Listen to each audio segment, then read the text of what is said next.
안녕하십니까. 저는 지난 6월 13일 굿모닝 시티 쇼핑몰 제7대 관리인 선거 기호 2번으로 출마했던 추승호입니다. 코로나 문제로 그리고 우리 굿모닝 시티 쇼핑몰의 문제로 근심이 아주 많으시는 거로 저는 생각을 하고 있습니다. 그럼에도 불구하고 제가 이렇게 나와서 영상을 좀 찍어서 우리 굿모닝 시티 쇼핑몰 구분 소유자분들께서 요즘 핫 이슈로 떠오르고 있는 매각 문제, 그리고 또 임시총회 문제, 그리고 상가 정상화 활성화 문제, 그리고 또 관리비에 대한 여러 가지 또 문제점들, 그리고 또 부정부패 어떤 이런 문제들, 이런 거에 대해서 제가 주제별로 좀 나눠서 우리 칠판에 좀 써가면서 몇 가지 여러분들께 보고할 것도 좀 보고하고 또 상의할 것도 상의하고 또 여러분들이 알아야 될 점들을 제가 좀 공개한다는 의미에서 이런 영상을 제작해 봤습니다. 지금부터 그러면 가장 궁금해하시는 매각에 대해서 한번 이 얘기를 좀 해보도록 하겠습니다. 우리 굿모닝 시티 쇼핑몰은 집합 건물이죠. 한 3천여 명의 우리 구분 소유자가 한 건물을 이렇게 구분 나눠서 소유를 하고 있습니다. 그러다 보니까 매수자 입장에서는 현재 지금 뭐 매수하겠다고 들어와 있는 회사가 주식회사 D&K라는 회사죠. 매수하고자 하시는 분들은 그 3천여 명하고 전부 계약을 해야 됩니다. 근데 돈을 지불하면서 계약을 했다가 3천여 명이 다 계약을 안 하면 뭐 이러지도 못하고 저러지도 못하죠. 그렇기 때문에 간을 보기 위해서 매수약정서라는 어떤 그 약정서를 받는 겁니다. 쉽게 말하면 매매약정서가 뭡니까? 많이 들어보셨죠? MOU라고 합니다. MOU. 근데 이 MOU는 아시다시피 법적 효력이 서로 있는 게 아니죠. 이제 매매약정서를 또 받으면서 D&K에서 재건축 결의서를 동시에 받습니다. 근데 재건축 결의서에 자세히 또 보시면 매수 지정자를 지정하게 되어 있습니다. 자, 매수 지정자는 뭐냐면 우리 집합 건물 소유 및 관리에 관한 법률을 보면요. 49조에 그 매수 지정자라는 용어가 나옵니다. 구분 소유권 또는 대지 사용권을 매수한 자를 매수 지정자라고 합니다. 자, 매수 지정자가 역할을 하냐면요. 우리가 재건축 결의를 하게 되면 재건축 결의를 할 때 80% 동의를 받아야, 그러니까 5분의 4죠. 동의를 받아야 재건축을 할 수 있잖아요. 그러면 재건축에 참여하겠다 하신 분들, 그러니까 80% 이상의 재건축에 참여하시겠다고 하신 분들이 이제 조합을 설립해서 이 조합원이 돼서 재건축을 여러 가지 뭐 진행을 하겠죠. 근데 매수 지정자는 뭐냐면 재건축 결의에 동의를 한 분들 또는 아까도 말씀드렸죠. 구분 소유권이나 대지 사용권을 매수한 자, 그 사람을 매수 지정하는 겁니다. 그래서 그 매수 지정자가 나중에 조합의 모든 권리를 행사를 하는 겁니다. 근데 제가 여러분들이 저한테 전화가 한 2, 300명 되시는 것 같아요. 전화가 와서 저한테 약정서를 내야 되느냐, 재건축 결의서를 내야 되느냐, 초창기부터 계속 저한테 전화를 해서 물어보셔요. 근데 제가 이렇게 말씀드립니다. 아니, 가격 맞으시고 조건이 괜찮으시면 본인 소유 건물을 본인이 알아서 파시면 되는 거지 왜 저한테 그거를 여쭤보십니까? 저한테 여쭤봐도 제가 이래라 저래라 저는 말씀을 못 드립니다. 왜? 뭐 진행이 잘 돼가지고 뭐 가격을 그 조건에 맞춰서 뭐 동의서 내가지고 잘 받으면 좋은데 진행이 중간에 안 되면 야 네가 내라 해서 냈다라고 또 저한테 그럴 거 아닙니까? 그래서 피해를 받다 또 그럴 거고 제가 뭔데 남의 소유권에 대해서 이래라 저래라 그럴 수는 없죠. 그래서 제가 그런 얘기를 합니다. 알아서들 하시라고. 대신 제가 좀 설명은 해드려야 되잖아요. 알고 동의서를 쓰는 거하고 모르고 무작정 남 내니까 동의서를 쓰는 거하고 그 차이가, 결과에 대한 차이가 분명히 발생을 합니다. 후회도 할 수 있고 안 할 수도 있고 그런 차이가 분명히 발생하죠. 그래서 제가 이제 이 매수 지정자가 지금 현재 D&K가 매수 지정자로 지정이 재건축 결의서를 동시에 받으면서 이게 같이 쓰게끔 돼 있어요. 그래서 저한테 이제 꼭 뭐 관리비 문제라든가 여러 가지 어떤 것 때문에 내고 싶으시다. 그러면 그냥 매수약정서는 내시라고 합니다. 재건축 결의서는 좀 보류를 하시는 게 어떻겠습니다. 라고 얘기를 합니다. 자, 매수약정서는 아까 말씀 그대로 법적 효력이 없죠. MOU이기 때문에. 너 팔래? 나 팔 거야. 라고 서로 약정하는 겁니다. 돈 오고 가고 하지 않잖아요. 그죠? 그래서 매수 약정서는 4대. 이번에 우리 그 굿모닝 시티 쇼핑몰 보면 이런 게 있습니다. 매매 약정서 재건축 결의서 이게 1차, 2차, 한 3차, 또 뭐 4차, 5차 막 오고 있죠. 근데 1차 때 매매 약정서하고 2차, 3차 때 매매 약정을 한번 잘 보십시오. 1차 때 매매 약정서는 D&K가 작성한 겁니다. 자, 2차, 3차 때 매매 약정서는 관리인이, 현재 전재용 관리인이 지금 현재 뭐 임시 대행자지요. 관리인은 아니죠. 임기가 있는 사람이 임기가 이미 지났으니까. 그분이 작성한 겁니다. 근데 이게 문제가 뭐냐면 D&K가 작성한 그 약정서 내용을 보시면 그 관리인에 관한 단어가 없어요. 없습니다. 근데 2차, 3차 약정서를 보면 관리인과 협의한다. 관리인하고 뭐든지 얘기한다. 이런 것들이 한 3개 조항 정도 있어요. 그러니까 무슨 얘기냐. 약정서를 써주면 현재 관리인 역할을, 상무적인 역할을 하고 있는 관리인한테 매매에 대한 것들을 어느 정도 일정 부분 권한을 부여하는 것이 돼요. 그러면 저 사람 임기가 끝나서 빨리 이제 관리인 자리 내려야 될 사람인데 이 매매에 관한 것들을 또 관리인한테 해주네? 근데 그 관리인이요? 또 현재 관리인 전재영이라고 안 써 있습니다. 그냥 관리인이라고 돼 있어요. 그러면 차기 다른 사람이 관리인이 되면 그 사람이 그거를 행사하겠죠. 근데 현재 관리인은 계속 하기 위해서 선거를 무산시키는 거죠. 그래서 6월 13일 1차 선거 무산시켰습니다. 12월 4일 그렇게 선거 12월 4일 한다고 또 공고를 했죠. 자, 또 무산시키기 위해서 금년 5월 13일이 임기 만료인데 5월 12일 날 임기 만료 하루 전날 지금 사무총장으로 계신 신모 씨를 사무총장으로 임명을 하죠. 그래 놓고 이분이 선거관리위원으로 했었죠. 백영기 씨가 선거관리위원장하고. 하여간 뭐 어찌저찌 해갖고 선거관리 사무실이 제대로 안 돌아가갖고 6월 13일 날 여러 가지 이유로 선거가 무산이 됐어요. 근데 이번에 또 이분을 집회준비위원장 및 선거관리위원장으로 또 임명을 해놨어요. 선거관리위원은 후보자들이 아마 추천하라고 한다고 합니다. 근데 중요한 게 뭡니까? 우리가 국회의원들이 이제 총선을 해갖고 구성이 되면 여야가 제일 먼저 하는 게 뭡니까? 상임위원회를 구성합니다. 근데 가장 중요한 상임위원회가 2개 있죠. 물론 다른 상임위원회도 중요합니다. 근데 법제사법위원회하고 예결산심의위원회가 서로 위원장을 하려고 그렇게 싸웁니다. 이유가 뭐겠습니까? 회의 중간에 위원장이 나 못하겠다고 나가버립니다. 그러고 회의 자체를 열지를 않습니다. 우리 후보자들이 후보 몇 명이 나오셔가지고 선거관리위원들 추천하면 뭐합니까? 위원장이 다 틀어지고 있는데. 그래서 제가 이거를 어제 이진호 사장님하고 통화를 해서 서로 얘기를 나눴습니다. 선관위원들 중에 호선을 하든지 제비뽑기를 해갖고 후보자들 나온 사람들이 선거 치르면 되죠. 그래야 전자투표도 할 수 있고, 전자투표 제가 알아보라 했는데 간단합니다. 전자투표 무슨 공인인증서 필요 없습니다. 제가 알아보니까 돈도 얼마 들지도 않고, 그러고 선관위원들 일도 안 하는데 하루에 일당 5만 원, 7만 원씩 다 빼갑니다. 일을 하면서 가져가면 좋지요. 또 선거 당일날 또 코로나 발생했다고 막 문자 보내고 선거 못하게 하지요. 또 뭐 있었습니까? 요금 별납 봉투도 넣지도 않고 막 보내지요.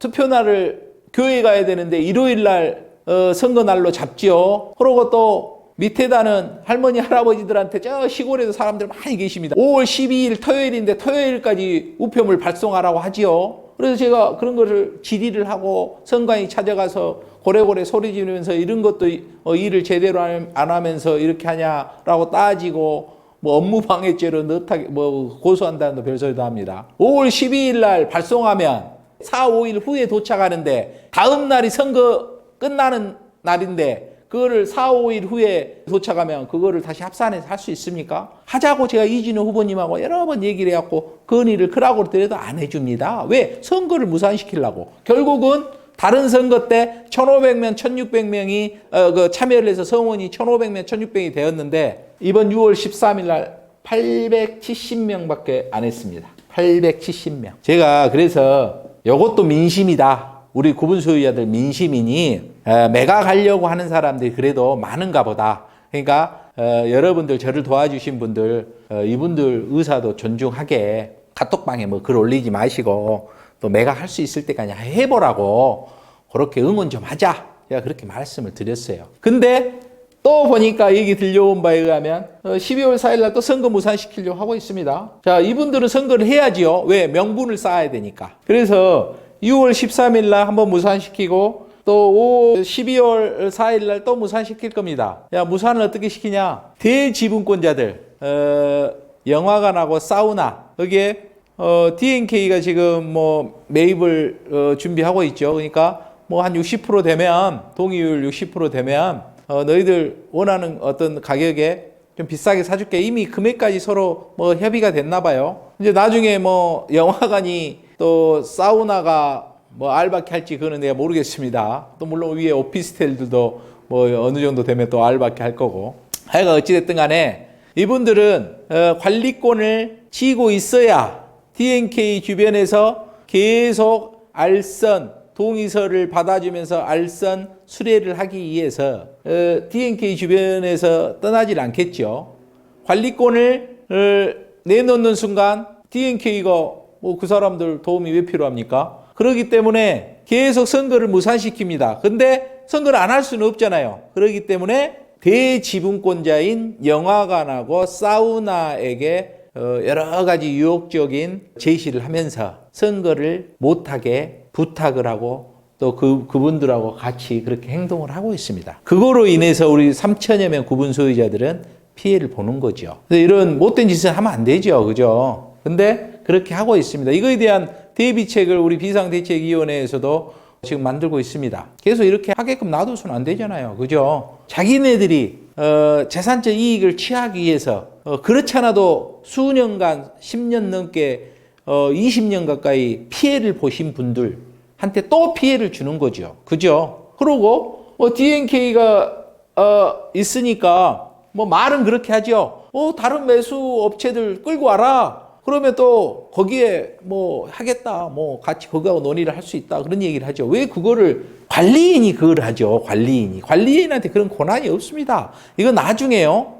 이제 법적 분쟁이 붙을 텐데 매도 청구를 하니까 붙을 텐데 심각한 문제로 이게 대두될 겁니다. 지금 현재 관리비 가지고 관리인이 장난을 치죠. 예전에 한번 그런 적이 있었죠. 동의서 2장 낸 사람은 관리비 얼마, 하나 낸 사람은 얼마, 2개 다 내는 사람은 얼마, 이렇게 또 한 적이 있었죠. 지금 또 그렇게 하지 않습니까? 동의서, 매매약정서, 재건축 결의서 낸 사람은 관리비를 대납해 준다. 그런 짓을 하죠. 그거를 가지고 이게 반협박입니다. 아니 자기 재산을 그냥 안 팔고 싶으신 분들도 있잖아요. 근데 결국은 팔게 만든다라는 거죠. 매도 청구권을 행사를 해서. 매도 청구권이 도시 및 주거환경정비법에 보면 나와 있습니다. 그게 39종인가 나와 있는 걸로 알고 있습니다. 그리고 또 매도 청구권이 집합건물의 소유 및 관리에 관한 법률 제7조하고 그게 48조 정도 되는 걸로 제가 알고 있습니다. 거기에 매도 청구권이 나옵니다. 근데 그 차이점이 뭐냐면 그 집합건물법의 그 7조는 이제 대지권이 없는 지상권만 있는 건물만 소유하고 있는 사람들한테 매도 청구 행사할 수 있는 거고 48조에 나와 있는 그 매도 청구권은 대지 사용권을 가지고 있으신 분들한테 매도 청구할 수 있는 그런 법률 조항입니다. 자, 매도 청구는요, 이렇게 하겠죠. 자신들이 이제 재건축 결의서가 한 80% 정도 동의가 되면 재건축 결의를 총회를 열어가지고 재건축 결의를 하면서 조합을 만들겠죠. 조합을 만들면 이 조합에서 또는 매수 지정자가 2, 3개월 동안 서로 협의를 하는 기간을 줍니다. 그러니까 동의 안 하신 분들, 또 매수 지정도 안 하시는 분들, 그런 분들하고 한 2, 3개월 동안 협의할 기간을 주고 이후에 이분들이 그 동의 안 하신 분들을 상대로 해서 매도 청구를 합니다. 아까 제가 그 근거 법률 조항은 알려드렸죠. 매도 청구를 하게 되는 겁니다. 자, 그러면 매도 청구를 하면서 법원에서는 매도 청구가 들어오면 당연히 소유권을 제한을 하는 거기 때문에 조합 또는 매수 지정자한테 공탁을 하라고 얘기를 합니다. 그러면 공탁을 하겠죠. 자, 공탁을 할 때 어느 금액으로 하느냐가 또 중요한 얘기가 하나 있죠. 금액을 뭘로 할 것이냐. 금액은 그렇습니다. 청구권이 행사되는 매도 청구권이 행사되는 그 당시에 객관적인 거래 가격을 전제로 해가지고 감정사가 평가를 합니다. 거기에는 주택 건설이라든가 이런 상가 건설로 해서 조합이나 매수 지정자가 가져가는 발생되는 이익이 있잖아요. 그 이익까지 포함을 시킵니다. 그러니까 매도 청구는 시가로 하게 돼 있습니다. 시가. 근데 이 시가가 무슨 저쪽 사람들 매매약정서 동의받으려고 무슨 요즘에 경공매 가격 막 3, 400만, 5, 600만 유치면 그 얘기를 하는데 그건 아니고요. 자, 약정서를 제출해가지고 가져가는 돈들만큼 이상은 매도 청구권을 당해가지고 한 사람들도 가져가게 돼 있습니다.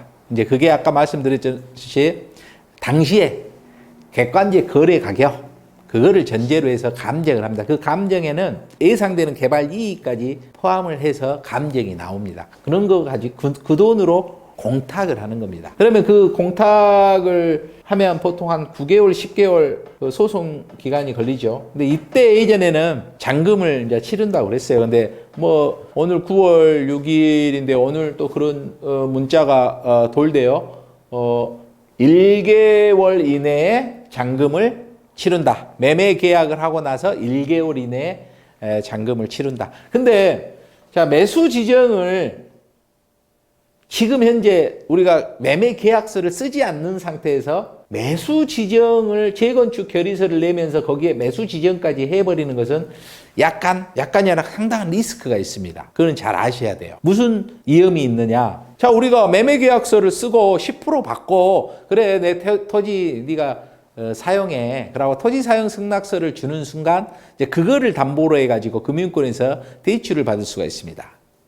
매매 계약서 10%만 받고. 근데 우리는 매매 계약서 10%도 지금 받지 않는 상태에서 매매 약정서만 제출하면서 그냥 MOU죠. 법적 효력이 없는 매매 약정서를 제출하면서 재건축 결의서를 또 제출하면서 거기에 매수 지정자까지 DNK로 지정해 버립니다. 근데 매매 계약서를 작성하고 1개월 이내에 잔금을 준다고 하니까 시간이 얼마 안 되니까 괜찮지 않냐 이런 얘기를 하시는 분들도 있어요. 그럴 수도 있죠. 믿음이 가면. 근데 한 번도 DNK가 어떤 회사인지 거기 대표이사가 누군지 저는 만나봤습니다. 두 번 만났습니다. 사람 좋습니다. 하고 열심히 하시려고 하고. 근데 매수 지정자를 지정을 해버리면 구분 소유권 및 대지 사용권을 매수한 자가 매수 지정자인데 지금 매매 약정서 쓰면서 잔금까지 받지도 않은 상태에서 매수 지정을 지금 해주는 것은 대단한 위험성이 있다는 것을 우리 구분 소유자가 아셔야 됩니다. 그렇죠? 그런 부분이 매각을 하면서 여러 가지 문제점들에 대한 부분을 좀 파악을 하시라고 제가 이런 설명을 드렸고, 중요한 거는 신뢰가 있으면 종이 한 장 안 쓰고도 돈도 빌려주지요. 신뢰가 있으면. 근데 지금 현재 DNK 주변에 있는 사람들 한번 보십시오. 지금 현재 각 층별 운영위원들 1층에 옛날에 운영위원, 2층에 운영위원, 3층에 운영위원 그런 분들 옛날에 전화했다고 언니 어때? 오빠 어때? 형 어때? 이런 얘기만 해요. 괜찮아. 네. 이러면 그것만 믿고 하시잖아요. 아니 자기 재산 수억짜리이고 수천만 원이 되는 그 자기 재산을 그냥 맨날 그 전화했던 사람한테만 물어보면 그 사람은 자기 이익을 위해서 그런 얘기를 하겠죠. 그럼 다른 사람들한테도 좀 전화를 해가지고 어떤 상황인가 좀 물어보십시오. 왜 색안경을 끼고 봅니까 다들.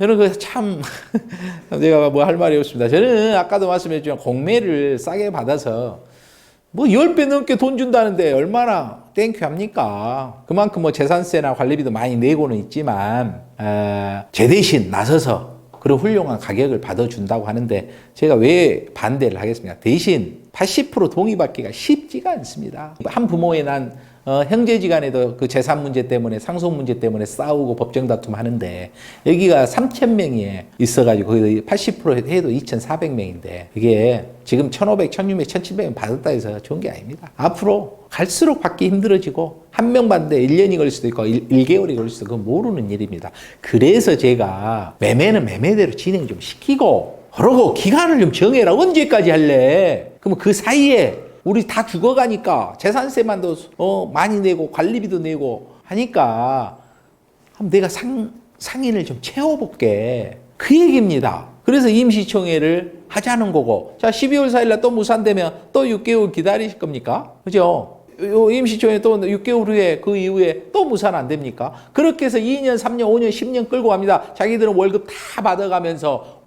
관리비 안 내신 분들 지급명령 법원에다 신청하고 그렇게 가고 있습니다. 계속 그렇게 될 겁니다. 뭐 방법이 별로 없어요. 그래서 임시총회 소집 동의서를 빨리 내셔서 이번에 또 무산이 되면 이제 법원에다가 우리가 그걸 청구를 해야죠. 대신 대지분권자 문제는 해결해야 됩니다. 근데 우리 구분 소유자가 한 1,000명도 투표를 안 하면서 3분의 1도 안 되게끔 투표를 하면서 대지분권자한테 가서 야 너희들 때문에 선거가 무산됐다고 말을 할 수 없잖아요. 그러니까 임시총회 소집조를 빨리 내세요. 그거 저 개인을 이해하는 겁니까? 그거 소집 동의서 낸다고 돈 드나요? 비대위 저는 돈 듭니다. 그거 법원에다 신청하고 변호사 사야죠. 또 서류 보내야죠. 돈 듭니다. 많이 듭니다. 몇천 들더라고 제가 알아보니까. 근데 해야 됩니다. 누군가는 해야 되지 않습니까? 그죠? 그러니까 임시총회 소집 동의서를 좀 내셔서 차한책으로 또 선거가 무산됐을 때 또 도둑들한테 내 재산을 맡길 수는 없잖아요. 자, 매각은 계속 진행시킵니다. 왜? 누가 관리인이 됐든 간에 관리인이 업무가 아닙니다. 그거는. 누가 관리인이 됐든 간에 조합 설립하고 조합장 유능하신 분, 청렴하신 분도 해갖고 계속 매각 진행하면 되죠. 그러고 우발채무 또 비리들 여기 DDP 지하 공사한다면서 3억도 어디로 사라지고 그것만 있겠습니까? 지하 주차장 문제 많죠. 그런 것들 다 밝혀내야 되지 않습니까? 나중에 그 돈 다 DNK에 매각되면서 정산될 때 다 까입니다. 안 까일 수가 없죠. 왜? DNK가 그걸 다 안 깼습니까? 그럼 벌써 이미 우발채무든 어떤 돈이 나와도 다 자기들이 떠안겠다고 공고를 이미 했겠죠. 다 우리 구분 소유자 빚으로 돌아올 겁니다. 그렇기 때문에 빨리 관리당 관리인을 바꿔야 된다. 바꿔야 됩니다. 그래야 지금 아무것도 깜깜하잖아요. 돈이 어떻게 내 돈이 쓰인지 어쩐지 빚이 얼마인지 아무것도 모르잖아요. 그걸 밝혀내야죠. 또 밝혀내서 벌 받으실 분들은 좋은 데 보내드려야죠. 그죠? 저는 그렇게 생각합니다. 그래서 임시총회 소집 동의서 빨리 내주시고 비대위가 그거 가지고 장난치고 제가 비대위원장 맡은 이상 그런 일은 없습니다. 분명히 제가 말씀드리지만 모든 걸 다 공개하고 또 돈 그거 저기 한다고 후원금 걷지도 않습니다. 제가 다 알아서 할 테니까 여러분들을 위해서 그런 겁니다. 제 개인의 이익을 위해서 여러분들의 이익을 어쩔 수 없이 여러분들 이익도 생각하는 겁니다. 그렇게 생각하시고 저 나쁜 사람 아니니까 이렇게 우리 임시총회 동의서를 내주시고 제가 이제 다음 시간에는 상가 정상화, 활성화, 매각이 안 되면 해야 되잖아요. 상가 정상화, 활성화에 대해서 그리고 또 관리비 문제에 대해서 좀 말씀을 드려보도록 하겠습니다.